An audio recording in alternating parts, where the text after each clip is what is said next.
우리 하나님 말씀 함께 보도록 하겠습니다. 함께 보실 말씀은 사도행전 22장 3절에서 21절까지 보겠습니다. 신약성경 226페이지 정도 있고요. 사도행전 22장 우리 3절에서 21절 말씀입니다. 우리 다 찾으신 줄 믿고 한 절씩 교독하도록 하겠습니다. 제가 먼저 읽겠습니다. 3절. 나는 유대인으로 길리기아 다소에서 났고 이성에서 자라 가말리엘의 문화에서 우리 조상들의 율법의 엄한 교훈을 받았고 오늘 너희 모든 사람처럼 하나님께 대하여 열심히 있는 자라. 이도를 받게 하여 사람을 죽이기까지 하고 남녀를 결박하여 옥에 넘겼노니 이에 대제사장과 모든 장로들이 내 증인이라. 또 내가 그들에게서 다메섹 형제들에게 가는 공문을 받아가지고 거기 있는 자들도 결박하여 예루살렘으로 끌어다가 형벌받게 하려고 가더니 가는 중 다메섹에 가까이 갔을 때에 오종쯤 되어 호련히 하늘로부터 큰 빛이 나를 둘러 비치매 내가 땅에 엎드러져 들으니 소리 있어 이르되 사울아 사울아 내가 왜 나를 박해하느냐 하시거늘 내가 대답하되 주님 누구시니까 하니 이르시되 나는 내가 박해하는 나사렛 예수라 하시더라. 나와 함께 있는 사람들이 빛은 보면서도 나에게 말씀하시는 예 소리는 듣지 못하더라. 내가 이르되 주님 무엇을 하리이까? 주께서 이르시되 일어나 다메섹으로 들어가라. 내가 해야 할 모든 것을 거기서 누가 이르리라 하시거늘 나는 그 빛의 광채로 말미암아 볼 수 없게 되었으므로 나와 함께 있는 사람들의 손에 이끌려 다메섹에 들어갔노라. 율법에 따라 경건한 사람으로 거기 사는 모든 유대인들에게 칭찬 듣는 아나니아라 하느니가 내게 와 곁에 서서 말하되 형제 사울아 다시 보라 하거늘 즉시 그를 쳐다보았노라. 그가 또 이르되 우리 조상들의 하나님이 너를 택하여 너로 하여금 자기 뜻을 알게 하시며 그 인을 보게 하시고 그 입에서 나오는 음성을 듣게 하셨으니 내가 그를 위하여 모든 사람 앞에서 내가 보고 들은 것의 증인이 되리라. 이제는 왜 주저하느냐? 일어나 주의 이름을 불러 세례를 받고 너의 죄를 씻으라 하더라. 후에 내가 예루살렘으로 돌아와서 성전에서 기도할 때에 황홀한 중에 봄에 주께서 내게 말씀하시되 속히 예루살렘에 나가라. 그들은 내가 내게 대하여 증언하는 말을 듣지 아니하리라 하시거늘 내가 말하기를 주님 내가 주를 믿는 사람들을 가두고 또 각 회당에서 때리고 또 주의 증인 스데반이 피를 흘릴 때에 내가 곁에 서서 찬성하고 그 죽이는 사람들의 옷을 지킨 줄 그들도 아나이다. 함께 읽겠습니다. 나더러 또 이르시되 떠나가라 내가 너를 멀리 이방인에게로 보내리라 하셨느니라. 아멘. 오늘 우리가 함께 말씀을 읽은 본문은 예수님이 십자가에 못 박혀서 죽으시고 또 부활하신 그 소식이 퍼지면서 이제 예루살렘 거리에 사람들이 많이 모여들어서 그 사이에서 끊임없이 그 말들이 전달되어져서 있었던 그 배경을 하고 있어요. 그때가 지금 우리가 읽은 이 본문의 시대입니다. 이제 방 안에서 숨어 지내던 제자들이요 거리로 나오기 시작합니다. 그리고 외치기 시작하죠. 예수님께서 다시 사셨다. 여러분 사람들이 그 말을 듣고요 지금 모여들고 있는 거예요. 이때 예루살렘 관원들과 제사장들이요 당황했어요. 그리고 이제 분개하죠. 그러면서 예수님을 따르려고 하는 그 사람들을 이제 잡아 들이러 다니는 거예요. 소탕하러 다닙니다. 이들 사이에서 앞장선 사람이 바로 오늘 본문에 나오는 사울이라는 사람입니다. 그리고 우리가 잘 아는 바와 같이 스데반을 돌로 쳐 죽이기도 하고 또 다메섹 도상에서 예수님의 그 부르심에 응하기도 하죠. 그리고 또 아나니아에게 안수받고 또 헌신하여서 이방인의 사도가 되어집니다. 여러분 사도행전 21장에서는요 이 예루살렘에서 유다인들에 의해서 바울이요 체포를 당하게 되는 거예요. 이제 복음을 전하러 예수님을 전하러 다니다 보니까 근데 이제 사울의 이 사슬에 묶인 이 바울이 천부장에게 이제 요청을 하는 거죠. 내가 변명을 좀 하겠다. 그래서 허락을 받고 자기 변명을 하게 되는 겁니다. 자기 이제 변호라기보다는 실제로는 그 기독교의 진리를 변호하고 있는 내용인 거예요. 그래서 오늘 이 지금 내용이 뭐냐면 바울이 변명하는 그 내용이에요. 내가 어떻게 유대교에서 그리스도교로 개종을 해서 이방의 사도가 되었는지, 그리고 복음을 증거하기 위해서 지금 내가 이렇게 변증하는 거예요. 증거하는 거예요. 여러분, 다메섹 도상에서 바울은요, 예수님께 사로잡히고 말았습니다. 완전히 주님께 압도된 이 바울은 주님을 향하여서 묻지 않을 수가 없는 거예요. 뭐라고 묻습니까? 주여, 내가 무엇을 하리까? 라고 묻는 거예요. 여러분, 이 말의 원래 의미는요, 주여, 내가 무엇 하기를 주님께서 나에게 원하십니까? 라는 말의 뜻이에요. 바울은 다메섹에서 예수님을 만난 순간에 바로 뭐 하는 거예요? 이 질문을 던지는 거예요. 여러분, 우리들은 예수님을 만난 지 꽤 오래된 사람입니다. 여러분, 어렸을 때 혹은 나면서부터 예수님을 알았을 수도 있어요. 혹은 예수님을 믿은 지, 예수님을 안 지 얼마 안 된 분들도 계실 수 있습니다. 여러분, 그렇지만 우리도 바울처럼 이 질문을 한 번은 나에게 해봤는지, 주님께 해보았는지 한번 생각해 봐야 한다는 것이죠.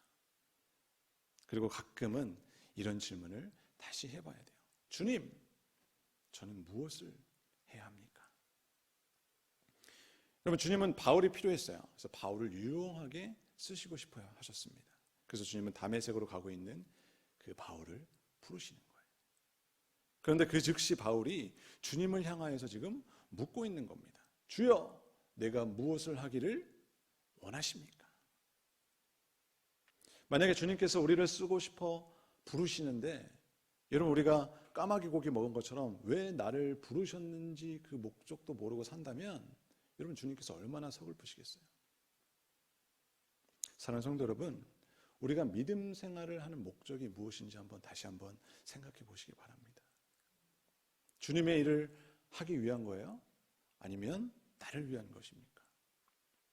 주님을 위한 것이라면 우리도 주님께 물어야 할 것이 있는데, 여러분, 오늘 바울의 물음이 바로 그거예요. 주님, 내가 무엇을 하기를 원하십니까? 주님, 내가 무엇을 해야 할 것입니까? 하고 물어야 된다는 것이죠. 여러분, 어떤 직장에서 사원을 모집했는데요, 경력 사원을 막 모집했어요. 그래서 뽑힌 사원이 나름대로 막 똑똑해서요, 매사에 그냥 알아서 척척척 다 알아서 하는 거예요. 다 처리하는 거예요. 여러분, 어때요? 굉장히 잘하고 있는 것입니까? 잘하고 있는 건가요? 과연 사장님의 칭찬을 받을 만한 그런 일을 하고 있는 건가요? 여러분, 물론 주인마다 사장마다 틀리겠지만 아닌 거예요. 아닌 건 아닌 거죠. 아무리 일을 능률적으로 잘한다 할지라도 사장님의 의사를 도외시하지 않는 그런 일들은 결코 칭찬받지 못하는 일이라는 것이죠. 여러분, 주님의 일을 하려면요, 주님에게 우리가 수시로 묻는 그 물음의 생활이 필요하다는 것입니다. 그리고 그 묻는 물음의 시기가요, 빠르면 빠를수록 어때요? 좋아요. 주님, 제가 무엇을 해야 합니까? 여러분, 옛날 이스라엘 백성들은 제사장이나 선지자를 통해서 하나님의 뜻을 물었어요. 그러나 이제는 주님께서 우리를 위해서 하나님께 직접 물을 수 있는 길을 터 놓으셨어요. 예수님께서. 여러분, 그 길이 무엇입니까? 주님께 나와서 뭐 하는 거예요? 기도하는 거예요.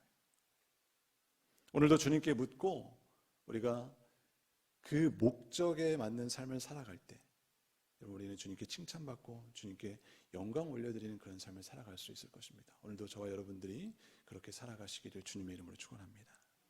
그러면 바울이 주님, 내가 무엇을 하여야겠습니까? 라고 물었을 때 주님께서 대답하세요. 말씀하세요. 뭐라고 하십니까? 10절에 보니까 일어나 다메섹으로 들어가라 라고 말씀하십니다. 주님의 음성입니다. 여러분, 다메섹에는요, 아나니아라는 주님의 제자가 살고 있었어요. 12절에 보니까 율법에 따라 경건한 사람으로 거기 사는 모든 유대인들에게 칭찬을 듣는 아나니아라 하는 이가 여러분 살고 있었어요. 여러분, 아나니아는 모든 유대인들로부터 칭찬을 받던 사람이었습니다. 여러분, 이 아나니아를 통해서요, 주님이 바울에게 할 말이 있었어요. 지금 주님께서 다메섹 도상에서 직접 바울에게 사명을 주실 수도 있어요. 그러나 주님 그렇게 하시지 아니하시고 다메섹의 아나니아에게로 지금 바울을 보내고 있다는 사실이죠. 여러분, 이 일이 바울에게는 급작스러운 일일지도 몰라도 하나님께서는 아주 치밀한 계획으로 그를 보내신 거예요. 일하고 계시는 것입니다. 여러분, 하나님은 언제나 그때 적당하게 일하시는 그분이 아니라 여러분, 미리미리 완벽한 준비로 그와 함께 일하고 계심을 우리에게 보여주고 계신 겁니다. 여러분, 아브라함을 부르셨을 때도 그랬고요, 야곱을 부르셨을 때도 그랬고요, 모세를 쓰실 때도 마찬가지였습니다. 오늘 바울을 부르실 때도 같은 방법으로 미리 준비된 계획 가운데 지금 부르시고 계신 거예요. 여러분, 오늘날 우리들이 이렇게 부르심을, 주님의 자녀로 부르심을 받은 것도 주님께서 만세 전에 다 계획한 것인 줄 믿으시기 바랍니다. 하나님의 부르심인 거예요. 바울은 자기와 함께 일행들의 그 손에 이끌려서요, 다메섹으로 들어갔어요. 그리고 아나니아를 만납니다. 그래서 아나니아가 바울의 감긴 눈도 안수해서 열어주고 또 바울에게 앞으로 해야 할 일들도 상세하게 알려주게 되는 거예요. 여러분, 주님을 만나는 순간에 주여 내가 무엇을 하기 원하십니까? 했더니 주님께서 즉각적으로 대답하시는 거예요. 여러분, 우리도 무엇을 달라고만 기도하지 말고 여러분, 바울처럼 내가 주님을 위하여 무엇을 해야 할지 물을 수 있는 그런 사람들이, 그런 성도들이 되시기를 주님의 이름으로 축복합니다. 여러분, 두 번째로요, 내가 무엇을 하리까 하고 주님께 물었더니 또 주님께서 말씀하신 게 있어요. 18절에 보니까 미리 준비된, 하나님께서 오래전부터 준비된 그 계획 가운데 부르셨음을 확인시켜 주시면서 이 말씀을 또 하시죠. 속히 예루살렘에서 나가라라는 그 말씀을 듣습니다. 하나님께서 아브라함을 갈대아 우르에서 부르셨을 때도 그곳에서 나와 하나님께서 지시한 땅으로 가라고 말씀하세요. 오늘 하나님께서는 바울에게도 속히 어디를 떠나라? 예루살렘을 떠나라 라고 말씀하고 계신 거예요.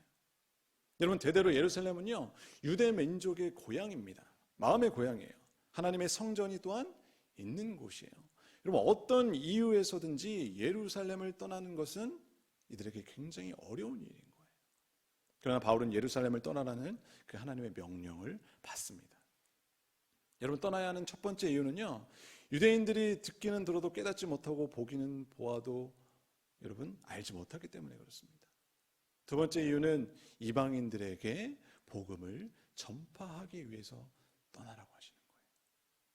바울의 입장에서 볼 때 동적인 유대인들에게 복음 전하는 것도 어려운 일이지만 여러분, 생판 모르는 낯선 이방인들에게 복음을 전한다는 것도 더 어려운 일이겠죠. 하나님에 대해서 한 번도 들어본 적 없는 이방인들에게 뭐 하라는 거예요? 복음을 전하는 거예요. 여러분, 그들 나름대로 그들이 믿던 종교가 있을 거예요. 나름대로 그들이 가지고 있는 그 생활의 방식으로 살아가던 그 사람들일 겁니다. 그런 이방인들에게 가기 위해서 지금 주님께서 뭐라고 명령을 하세요? 예루살렘을 떠나라. 21절 보니까요, 나더러 또 이르시되 떠나가라, 내가 너를 멀리 이방인에게로 보내리라 라고 말씀하세요. 사랑하는 성도 여러분, 사도 바울이 예수님을 만난 그 순간에 주여 내가 무엇을 하기를 원하십니까? 무엇 하기를 원합니까? 라고 물었을 때 하나님께서 분명한 응답을 주세요. 그런데 사도 바울에게 이런 이 명령이 여러분 내려졌을 때 바울이 망설이지 않았다는 것이죠. 바울은 이 거룩한 하나님의 명령이 자기에게 내려졌을 때 지체하지 않고 예루살렘을 떠나서 어디로 가요? 이방인이 있는 곳으로, 이방인의 땅으로 가게 되는 것입니다. 그런데 오늘 본문에 와서 지금 사도 바울의 상황이 어떤 거냐면, 어디에서 지금 돌아오고 있느냐면 바로 이방인들을 위해서 복음을 증거하다가 그의 마지막 가는 길에 여러분 오순절이나마 그냥 예루살렘에서 보내고 싶은 거예요. 지금 오늘 본문의 배경이. 그래서 지금 어디로 찾아온 거예요? 예루살렘으로 지금 찾아온 거예요. 여러분, 바울이 이렇게 예루살렘을 그리워했던 것을 보면 여러분 이방인 사역이 너무나 힘들고 어려웠다라는 것을 우리가 짐작할 수 있죠. 그러나 어렵더라도 힘이 들더라도 여러분 가다가 죽는 한이 있더라도 그것이 바울을 부르신 하나님의 명령이라면 여러분 준행을 하고 싶었던 바울이었다라는 것이죠. 여러분 바로 이런 모든 것들이 바로 주님을 위한 일이라는 것입니다. 내가 하고 싶은 일이 따로 있는 게 아니에요. 내 마음에 들고 내가 하고 싶은 대로 살고자 하는 것이 아니라, 여러분, 내 일을 하는 것이 아니라 주님의 일을 한다라는 것이죠. 사랑하는 성도 여러분, 어떤 일이 마음에 들든지 안 들든지 간에 여러분, 그게 주님의 일이라면 어떻게 해야 되는 거예요? 행해야 할 줄 믿습니다. 그리고 그런 일이 있을 때 그 일을 놓고 뭐 해야 되는 거예요? 주님께 기도해야 되는 거예요. 반드시 기도하시기 바랍니다. 왜요? 주님의 일에 우리가 실수하지 않기 위해서 그런 거예요. 그래서 기도하는 거예요. 주님, 내가 무엇을 하면 좋겠습니까? 무엇을 해야겠습니까? 여러분 기도하세요. 그리고 응답이 되시거든 지체하지 말고, 사도 바울이 그랬던 것처럼, 사도 바울이 예루살렘을 그 즉시 떠날 수 있었던 것처럼 그 즉시 우리도 가감한 결단을 해야 될 줄 믿습니다. 주님이 가장 기뻐하시는 타입은요, 사도 바울과 같은 타입인 거예요. 이방 땅의 어려운 여건 속에서도 성공적인 그 복음의 사역을 잘 감당할 수 있게 도우셨던 하나님께서 지금 사도 바울처럼 주님의 일에 동참하기를 원하는 그런 분들을 역시 또한 도와주신다라는 것이죠. 여러분, 오늘도 바울처럼 우리가 결단하고 또 바울처럼 주님의 말씀에 순종함을 통하여서 승리하는 그런 이날이 되었으면 좋겠습니다. 그런 우리의 삶들이 되었으면 좋겠습니다. 그래서 오늘도 주신 말씀 여러분 붙들고 결단하세요. 기도하세요. 주님, 나를 향하신 주님의 그 생각과 마음, 목적이 분명히 있을 것인데 주님, 내가 어떻게 무엇을 해야 하겠습니까? 주님께서 마음을 주시거든 알겠습니다. 주님, 순종하겠습니다 하고 즉각 행하는 저와 여러분들 되시기를 주님의 이름으로